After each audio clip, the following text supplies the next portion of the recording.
আসসালামু আলাইকুম। ওয়ালাইকুম আসসালাম ওয়া রাহমাতুল্লাহি ওয়া বারাকাতুহু। ঈদ মুবারক। ঈদ মুবারক। আচ্ছা, এই কতদিন হয়েছে আছেন অথবা কিরকম লাগলো দেশ? ঈদের ছুটিতে আসছি প্রায় 10 দিনের মতো। ইনশাল্লাহ ভালোই লেগেছে। এখন এই যে যাইতেছেন, এখন কষ্ট হইতেছে না? এখন হয়তো একটু লোকজন বেশি হইতাছে, একটু কষ্ট হইতাছে, আবার একটু আনন্দ লাগতেছে। বেশি মানুষ থাকলে তো এমনিতে আনন্দ বেশি লাগে।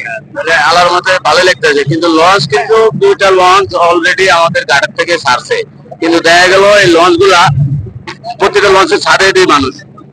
অবশ্যই লঞ্চে ছাড়ে তো অবশ্যই মানুষ থাকবে, কারণ ঈদের টাইমে তো এমনিতেই লঞ্চে অনেক যাত্রী হয়, অনেক লোকজন হয়। লোকজন হওয়াটাই স্বাভাবিক, আর লোকজন বেশি যত বেশি থাকে ততই লঞ্চে অনেক আনন্দ হয়, মজা হয়। আচ্ছা, তাহলে আমরা মনে করি যে মানুষের সাথে মানুষ যত বেশি হোক ততই আমার তো ভালো লাগে, ততই হ্যাঁ অবশ্যই ততই আনন্দ লাগে, ততই মজা লাগে।